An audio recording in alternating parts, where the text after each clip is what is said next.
మధురం మధురం నీ వాక్యం నా త్రోవకు దీపం నీ వాక్యం. యేసు నామంలో మీకు శుభములు సమృద్ధిగా కలుగునుగాక. మధురం నీ వాక్యం అనే కార్యక్రమానికి స్వాగతం.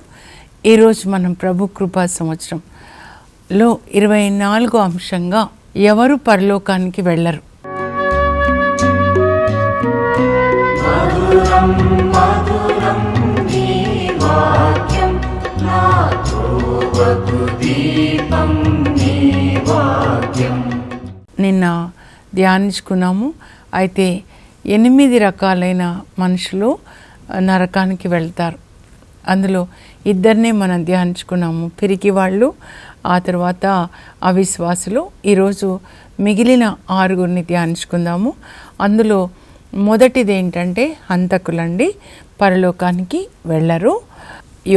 యోహాను మొదటి లేఖ 3వ అధ్యాయం 15వ వచనం ఏం చెప్తుందంటే, తన సోదరుని ద్వేషించువాడు హంత నిత్య జీవాన్ని కలిగి ఉండడు. సోదరుని ద్వేషించేవాళ్ళు అన్నమాట. ప్రేమ లేకపోతే మెల్లమెల్లగా ప్రేమ లేని హృదయంలో సైతాన్ వచ్చి కూర్చుంటాడు, ద్వేషం పెంచుతాడనమాట. ఎంత ద్వేషం అంటే ఒక వ్యక్తిని హత్య చేసే అంత. ఆది కాండంలో మొదటి హత్య జరుగుతుంది కదండి, 4వ అధ్యాయం మీరు మెల్లగా చదువుకోండి. కయను ఆబేలు పెద్దగా అయిపోతారు. ఆదిమ దంపతులు ఆదాము అవ్వల కుమారులు అన్నమాట, మొదటి అన్నదమ్ముళ్ళు అన్నమాట. ఎవరు? కయను హేబేలు అన్నమాట. అయితే వాళ్ళిద్దరూ దేవునికి బలి అర్పించినప్పుడు దేవుడు హేబేలు బలిని ప్రసన్న దృష్టితో చూస్తాడు. అప్పుడు కయను ముఖం చిన్నబుచ్చుకుంటాడనమాట. ఎందుకు అలా చిన్నబుచ్చుకుంటున్నావు? మంచి పనులు చేయకపోతే పాపము ఇంట వాకిట వచ్చి పొంచి ఉంటుందంట. పాపం అంటే సైతాన్, మంచి పనులు చేయకపోతే ఇంట్లోకి రావడానికి అని చెప్పిన తర్వాత చూడండి, తన తమ్ముడి మీద ఎందుకు ద్వేషం పెంచుకున్నాడంటే, దేవుడు ఆ తమ్ముడి యొక్క బలిని స్వీకరించాడు, తన బలిని స్వీకరించలేదు. అంటే ప్రసన్న దృష్టితో చూడలేదు. ద్వేషం ఎంతవరకు పెరిగింది అంతరంగంలో అంటే మనం చెక్ చేసుకోవాలండి. పొలానికి రమ్మని చెప్పి తమ్ముడిని తీసుకొని అక్కడ పొలంలో తమ్ముడిని చంపేశాడనమాట. మొదటి హత్య. అందుకే ఆది గ్రంథాన్ని బుక్ ఆఫ్ బిగినింగ్స్ అంటారు. ప్రారంభ గ్రంథము అన్నమాట. ప్రారంభం, ఆదిలో సృష్టి, ఆది దంపతులు, వీళ్ళిద్దరూ ఆది అన్నదమ్ముళ్ళు, ఆదిలో హత్య అన్నీ అన్నమాట. ఎలా చంపి ఉంటాడు? కొన్నిసార్లు నేను అనుకుంటాను, అప్పుడు ఆయనకి ఏముంది? అప్పుడు దేవుడు ఏమంటున్నారు? ఆది కాండం 4:10 అండి. కయనుని పిలుస్తున్నారనమాట. నువ్వెంత పని చేశావు, నీ తమ్ముని రక్తము నా ఎదుట మొరపెడుతుందంట. అలాగే నీ రక్తము భూమి మీద పడింది కదా, ఇంకా భూమి పంటలు పండించదు, శాపం పాలైంది. ముళ్ళ పొదలు, గచ్చ పొదలు, శాపం పాలైన భూమి నుంచే మనం తింటున్నాం కనుక మనకు కూడా అనారోగ్యం వస్తుంది కొన్నిసార్లు. 2 విషయాలు జ్ఞాపకం పెట్టుకోవాలండి. అందుకే మీరు బైబిల్ చదవాలి. బైబిల్ జ్ఞానం లేక నా బిడ్డలు నశించిపోతున్నారు. ఇప్పుడైనా మీరు మేల్కొనాలి, బైబిల్ చదువుకోవాలి. ఇప్పుడైనా మీరు చదువుకోండి. నీ తమ్ముని రక్తము నా ఎదుట మొరపెడుతుందంట. ఒక వ్యక్తి ఇంకొక వ్యక్తిని చంపితే ఆ రక్తం దేవుడి ఎదుట మొరపెడుతుందంట. ఏమని? నువ్వు ఏం చేస్తావు? నీ తీర్పు ఎలా ఉంటుంది? నన్ను చంపినందుకు నువ్వు ఎలాంటి తీర్పు ఇస్తావు? దైవజనులను కూడా చంపుతూ ఉంటారు కదండి. యేసు ప్రభు కొరకు ఎంతమంది మరణిస్తున్నారు కదా, వాళ్ళ రక్తం కూడా దేవుని బలిపీఠం యొద్ద మొరపెట్టుకుంటుందన్నమాట. అయితే ప్రభు నాకు కొన్ని జ్ఞాపకం చేశారు. గర్భంలో ఉన్న బిడ్డని చంపితే ఆ పసిబిడ్డ రక్తము దేవుని ఎదుట మొరపెట్టుకుంటుంది కదా. అందుకే యేసు ప్రభు చెప్తారనమాట, మీరు మత్తయి 18 చదివితే, ఈ పసిబిడ్డల్ని మీరు స్వీకరించండి. ఈ పసిబిడ్డల్ని ఎవరు స్వీకరిస్తారో వాళ్ళు నన్ను స్వీకరించినట్లు. దేవుడిచ్చిన బిడ్డల్ని మీరు స్వీకరిస్తే యేసు ప్రభుని స్వీకరించారు. నన్ను స్వీకరించువాడు నా తండ్రిని స్వీకరిస్తున్నాడు. ఈ పసిబిడ్డల్ని ఎవరిని కూడా పాపానికి ప్రేరేపించొద్దు. ఈ పసిపిల్లల దేవదూతలు పరలోకంలో నా తండ్రి సముఖంలో నిలుచుని ఉన్నారు. ఒక బిడ్డని చంపితే అప్పుడు ఆ బిడ్డ రక్తం దేవుని ఎదుట మొరపెడుతుంది కదా, ఆ బిడ్డ దేవదూత కూడా దేవుని ఎదుట మొరపెడతారు. మీరు తల్లి అని ఇచ్చారు, ఆ తల్లే హంతకురాలైంది ప్రభు అని. కనుక ఆ పాపం చేయకండి. వివాహానికి ముందు పరిశుద్ధంగా ఉండండి. వివాహం తర్వాత దేవుడిచ్చిన బిడ్డల్ని స్వీకరించండి. వివాహం యొక్క ఉద్దేశం అదే. మలాకి చదవండి మీరు 2:15. వివాహం ఎందుకంటే దేవుడిచ్చిన పిల్లల్ని దేవుని యొక్క వాక్యంతో పెంచడానికి అన్నమాట. ఊరికే పెళ్లి చేసుకుంటాము, పిల్లల్ని కంటాము, లేకపోతే ఇల్లు కట్టుకుంటాము, ఉద్యోగాలు వచ్చాయా, అందుకోసం కాదు. దేవుని పిల్లల్ని దేవుని కొరకు పెంచాలి. జకరియా, ఎలిజబెత్ అమ్మలాగా పునీతులు చాలామందిని మనం చూసాం కదా. దేవుని బిడ్డల్ని దేవుని వాక్యంలో పెంచాలి. ఎఫెసీ 6:4 అన్నమాట. సో అబార్షన్స్, ఎన్ని అబార్షన్స్ అండి. శరీరంతో పాపం చేస్తూ ఆ పసిబిడ్డల్ని చంపే తల్లులు. ఆ తర్వాత ద్వేషం, ప్రేమ లేకుండా ఉంటే మెల్లమెల్లగా ద్వేషం అన్నమాట. అందుకే మనం ఎప్పుడు ప్రేమ కలిగి ఉండాలండి.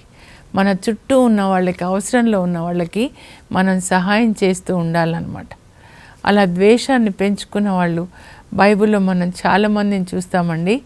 సౌలు దావీదు మీద ముందు అసూయపడతాడు, ఇలాగే కయీను తన తమ్ముని మీద అసూయపడ్డట్టుగా అన్నమాట. దావీదు మీద అసూయపడతాడు, తర్వాత ద్వేషాన్ని పెంచుకుంటాడు. ఆ తర్వాత దావీదుని చంపాలనుకుంటాడు. కానీ చివరికి ఆయననే 1 సమూయేలు గ్రంథం 31వ అధ్యాయంలో మీరు చూస్తే భయంకరంగా చంపబడతాడు. సౌలు, ఆయన 3 కుమారులు కూడా అన్నమాట. కనుక ద్వేషం అనేది మన హృదయంలో ఉండొద్దండి. ఒకరిని ద్వేషిస్తే అది సైతాను యొక్క సింహాసనం. అది అంత్యక్రీస్తు అంటున్నారు కదా, యాంటీ క్రైస్ట్ అని, క్రీస్తు విరోధని. ఆ క్రీస్తు విరోధి యొక్క మొదటి లక్షణం అన్నమాట ద్వేషం. ఈ చివరి రోజులలో యేసు ప్రభు లేకుండా ఈ అంత్యక్రీస్తు ఉంటే ద్వేషం పెట్టుకొని ఇతరులను ఎప్పుడు నిందించడము, విమర్శించడము జరుగుతూ ఉంటుందండి. ఇతరులని గురించి, ఇతరుల సంఘాలని గురించి విమర్శించడము అది గుడ్ న్యూస్ కాదు కదండి. నా హృదయంలో ఇది 28వ సంవత్సరం ప్రభువు నన్ను పిలిచినప్పుడు చెప్పారమ్మా, నిన్ను పిలిచింది నా ప్రేమని లోకానికి పంచడం. గుడ్ న్యూస్ ఏంటి అంటే గాడ్ స్పెల్ అన్నమాట.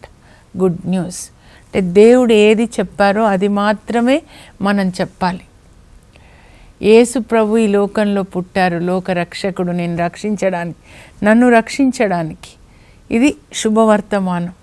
దేవదూత చెప్తారు లూకా 2:11లో, నేడు దావీదు నగరంలో మీకు ఒక రక్షకుడు పుట్టాడు, ఆయన ప్రేమని గురించి చెప్పండి, ఆయన శిలువలో మన కొరకు రక్తం చిందాడు, ఆయన పరలోకంలో ఇల్లు కట్టి మళ్ళా వచ్చి మనల్ని తీసుకెళ్తాడు.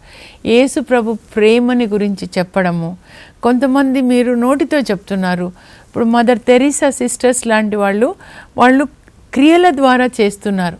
తుది తీర్పులో ఆకలేని వాళ్ళకి అన్నం పెడితే, బట్టలు లేని వాళ్ళకి బట్టలు ఇస్తే, రోగులని పరామర్శిస్తే పరలోకంలో ఉంటారు అని యేసుప్రభు చెప్పారు కదండి. మత్తయి 25:31 నుంచి 40 వచనంలో, ఈయన సోదరులలో అతి పేదలకు ఏది చేసినా నాకు చేసినట్లే.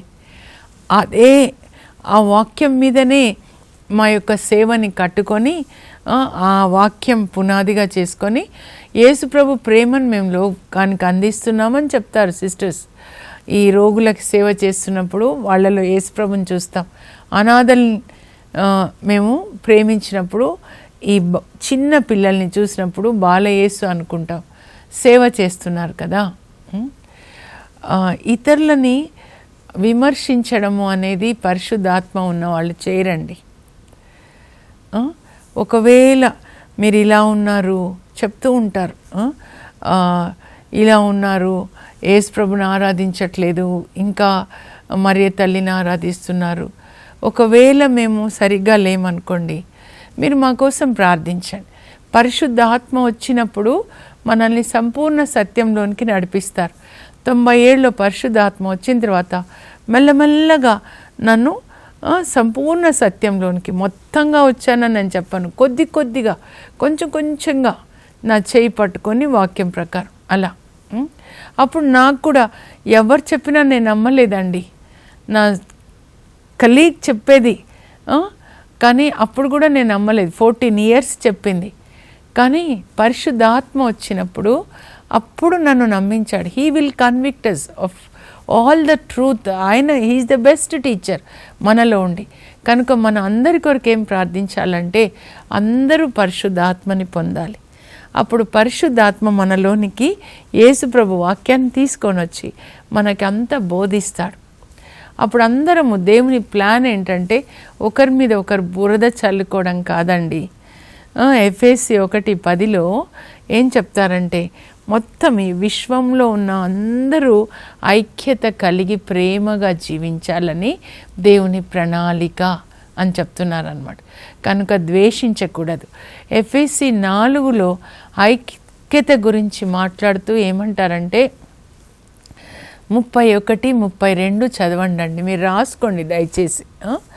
మీరు అరుపులు, అవమానాలు, ఒకరినొకరు మీద బురద చల్లుకోవడం కాకుండా ఏ విధమైన ద్వేషభావం లేకుండా కరుణా హృదయులై పరస్పరము ప్రేమని కలిగి ఉండి క్రీస్తునందు దేవుడు మిమ్మల్ని క్షమించినట్లుగా మీరు ఒకరినొకరు క్షమించుకొనండి. ఇదండి సువార్త. కరుణా హృదయులై ఉండండి, ద్వేషభావం వద్దు. మా కులం కాదు, మా సంఘం కాదు, మా దేశం కాదు, అంతా ఒకటేనండి, వసుదైక కుటుంబం.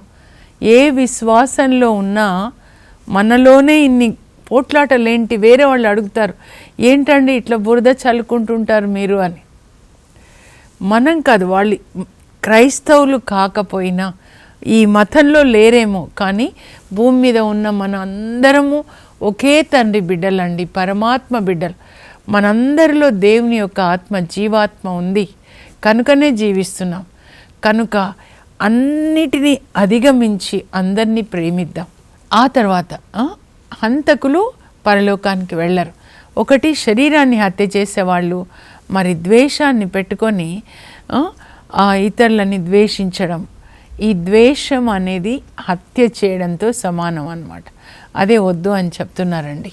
నెక్స్ట్ ఏంటంటే వ్యభిచరించడం అన్నమాట. వ్యభిచరించరాదు.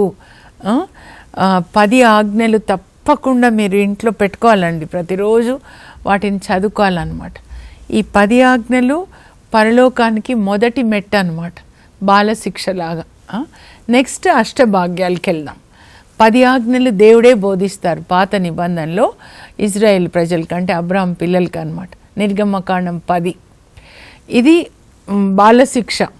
నెక్స్ట్ అష్టభాగ్యాలు, అది యేసుప్రభు బోధిస్తాడు. మీరు చూడండి, తండ్రి దేవుని బోధన, యేసుప్రభు బోధన, తర్వాత పరిశుద్ధాత్మదేవుడు, అపోస్తల కార్యాల నుంచి పరిశుద్ధాత్మదేవుడు. యేసు రక్తం మనకేమి ఆశీర్వాదాలు, యేసు ఉత్థానం, పునరుత్థానం ద్వారా ఏమి ఆశీర్వాదాలు, అవన్నీ కూడా దేవుడు పౌలుకి బయలుపరుస్తారు. పౌలు అవన్నీ లేఖల్లో రాస్తాడండి. సో ఈ 10 ఆజ్ఞల్లో 6వ ఆజ్ఞ కదా, 5 హత్య చేయరాదు. అది ఇప్పుడు మనం చదువుకున్నాం. 2 రకాలు ద్వేషం. ద్వేషం అనేది కూడా హత్య. ఇంకొకటి 6 ఏంటంటే వ్యభిచరింపరాదు. అంటే వ్యభిచరించరాదంటే ఏంటి అసలు ముందు అది తెలియాలి కదండి మనకి. దేవుడు స్త్రీ పురుషులని వివాహం ద్వారా ఏకం చేస్తాడు. ఆ ఏకత్వము ఎందుకు అనంటే ఇద్దరు ఏకమైనప్పుడు దేవుడు తన సృష్టి కార్యాన్ని కొనసాగిస్తాడు. మలాకిలో రాస్తాడు, అంటే వాళ్ళ ద్వారా దైవభీతి కలిగిన బిడ్డలు లోకానికి రావాలి అని. జకారియా, ఎలిజబెతమ్మల ద్వారా దైవభీతి కలిగిన బాప్తిస్మ యోహాన్ వచ్చాడు. అలా అన్నమాట. అది వివాహం యొక్క ఉద్దేశము. మరి వివాహం ద్వారా ఏకం చేస్తారు. వివాహానికి వెలుపల భార్యాభర్తలు కాకుండా మరి అమ్మాయిలు అబ్బాయిలు కానీ స్త్రీ పురుషులు కానీ వివాహానికి వెలుపల వాళ్ళు ఏకమైనప్పుడు దాన్ని వ్యభిచారం అంటారు. వివాహానికి ముందు యవ్వనస్తులు అనుకోండి, సెల్ ఫోన్ మెసేజెస్ ఇలా తాకడము, లేకపోతే ఇదంతా జారత్వం అంటారు. ఫార్నికేషన్ అంటే ప్రీ మ్యారిటల్ సెక్స్. అడల్టరీ అంటే man and women coming together out side the marriage. దేవుడు వివాహం ద్వారానే స్త్రీ పురుషులను ఏకం చేశారు. వివాహంకి వెలుపల ఇంకొక స్త్రీతో ఇంకొక పురుషునితో వ్యభిచరించకూడదు అని చెప్తున్నారనమాట. అందుకే వ్యభిచరించే వాళ్ళు పరలోకానికి రారు, నరకానికి వెళ్తారు అని చెప్పనమాట. ఇంకా 1 కొరింథీ 6:18 నుంచి చూద్దామండి. అక్కడ ఇంకొక ట్రాన్స్లేషన్లో ఏముంటుందంటే, వ్యభిచారం నుండి పారిపోండి, ఫ్లీ ఫ్రమ్ అడల్టరీ. అంటే సర్పాన్ని చూస్తే ఎట్లా పారిపోతారో మీరు అట్లా పారిపోవాలి. ఎవరు అలా పారిపోయారు తెలుసా? యోసేపు. ఫలించిన కొమ్మ ఆదికాండంలో 39వ అధ్యాయంలో యోసేపు మరి పోతీఫర్ భార్య శోధించినప్పుడు ఆ పై బట్ట కూడా పట్టుకొని లాగుతుంది, నాతో పాపం చేయడానికి రా అంటే పారిపోయినాడంట. పరిశుద్ధాత్మ ఉన్నవాళ్ళు అలా చేస్తారండి. అందువల్ల దేవుడు ఆయనని ఘనపరిచారు. దేవుణ్ణి ఘనపరిచాడు. ఆయన వ్యభిచారం చేయకుండా దేవుని ఆజ్ఞని పాటించాడు కనుక దేవుడు ఆయనని ఘనపరిచి గవర్నర్ని చేసి, అప్పుడు గవర్నర్ వివాహం అన్నమాట. ఎంత ఘనంగా జరుగుతుంది. నన్ను ఘనపరచు వారిని నేను ఘనపరుస్తానని చెప్తా. దేవుణ్ణి ఘనపరచడం అంటే ఊరికే ప్రార్థన, ఊరికే పాటలు పాడడం, వాక్యం చెప్పడం కాదండి. దేవుడు చెప్పింది పాటించాలి. అది అన్నమాట. మన కళ్ళతో కూడా పరాయి స్త్రీని చూస్తే అది వ్యభిచారం అంటారు యేసుప్రభు. నూతన నిబంధన మత్తయి 5:28 అన్నమాట. మత్తయి 5:6-7 చదువుకోండి. ఇంకా ఇప్పుడు ఉపవాసం అంటే దేవునితో వసించడం. దేవుడు అంటే దేవుని యొక్క వాక్యమే కనుక దినం రాత్రి బైబిల్ గ్రంథాన్ని చదవండి, ధ్యానించండి, పాటించండి. అప్పుడే మీరు దేవుని దగ్గరికి వెళ్తారనమాట. ఒక భర్తకి ఒకే భార్య, ఒక ఆదాంకి ఒకే అవ్వ. ఏదైనా తోటలో దేవుడు ఆదాము అవ్వల పెళ్లి చేశారు. మీరు పెక్కు మంది పిల్లల్ని కానీ అభివృద్ధి చెందండి అని చెప్పారు. కనుక వివాహంలో క్రీస్తు భర్త భార్య ఉండాలి, అంతే. క్రీస్తు అంటే క్రీస్తు వాక్యం మీ హృదయాల్లో ఉండాలి. పెళ్ళి అంటే షాపింగ్లు కాదు, హృదయం నిండా దేవుని వాక్యం ఉండాలి. అప్పుడు మీరు చర్చిలోకి రావాలి. వివాహ అంతస్తులో ప్రవేశించే వాళ్ళు మీ హృదయం నిండా 4 సువార్తలు, కీర్తనలు చదువుకోండి. దేవుడు అంటే ఎవరో తెలుసుకోండి. ఆయన పరిశుద్ధత. వివాహం పరిశుద్ధమైనదంటే ఆ వివాహ అంతస్తులో అడుగుపెట్టే వాళ్ళు కూడా పరిశుద్ధంగా ఉండాలన్నమాట. వివాహ పడక పరిశుద్ధంగా ఉండాలి. వ్యభిచారులు దేవుని తీర్పునకు గురి అవుతారు. వివాహాన్ని అందరూ గౌరవించాలి. హీబ్రూ 13:4 పెళ్లి కార్డ్స్లో పైన పెట్టుకుంటారా వాక్యము. వివాహం అందరిచే గౌరవించబడాలి. ఆ పెళ్లి చేసుకున్న వాళ్ళిద్దరు కూడా గౌరవించాలి దేవుణ్ణి. ఇంకొక స్త్రీ, ఇంకొక పురుషుడు ఉండకూడదు. ఎవరు తాకకూడదు. వివాహానికి ముందు ఎవరు తాకొద్దు, తర్వాత భర్త తప్ప ఇంకెవరు తాకొద్దు, అంతే. దేహం పరిశుద్ధంగా అగ్నిలాగా ఉండాలి. అప్పుడు మీ పిల్లలకి ఆశీర్వాదాలు వస్తాయి. మీ పరిశుద్ధత మీ పిల్లలకి ఆశీర్వాదాలు.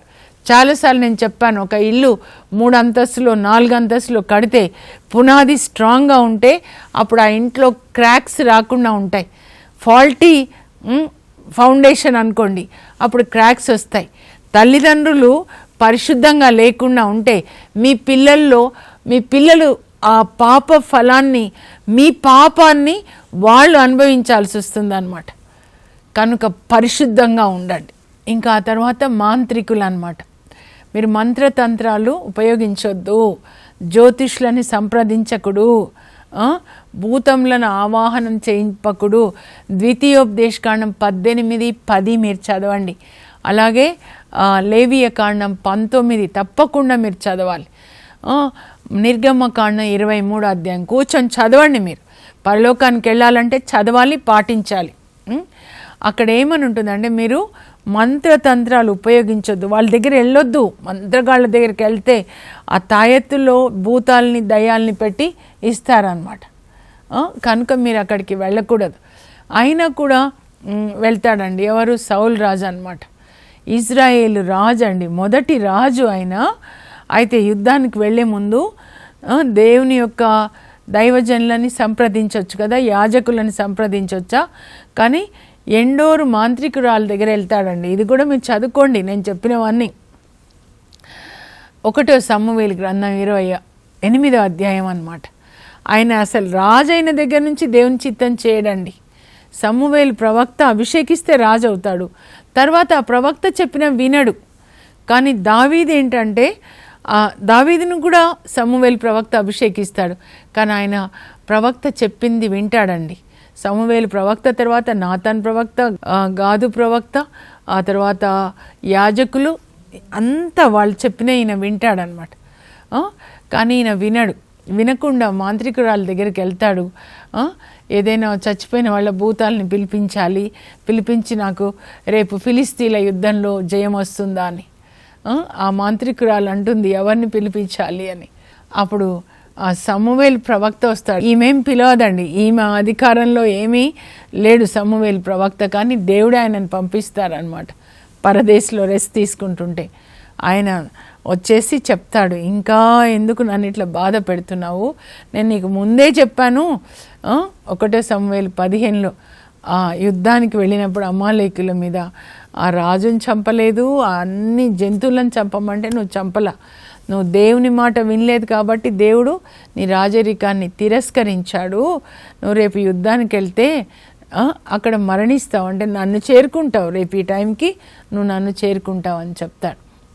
ఆ తర్వాత ఆ మాంత్రికురాల దగ్గర తింటాడండి.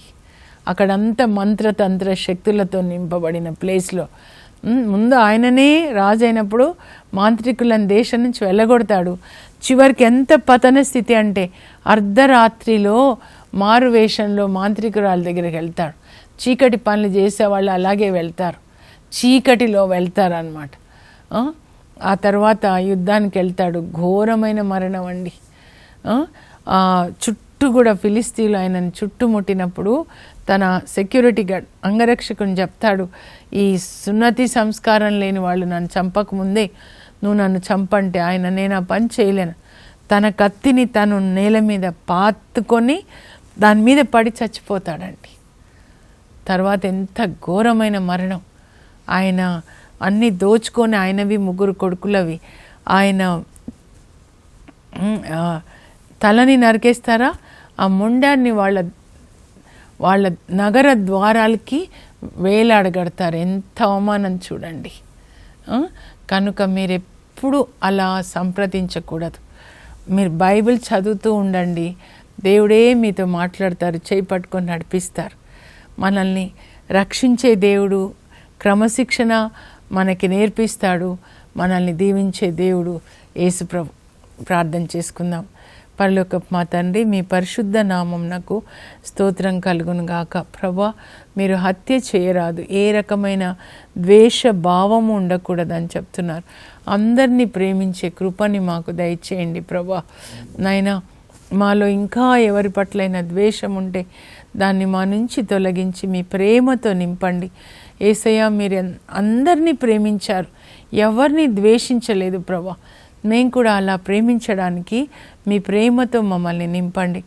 అలాగే ప్రతి దంపతులను ఆశీర్వదించండి అయ్యా.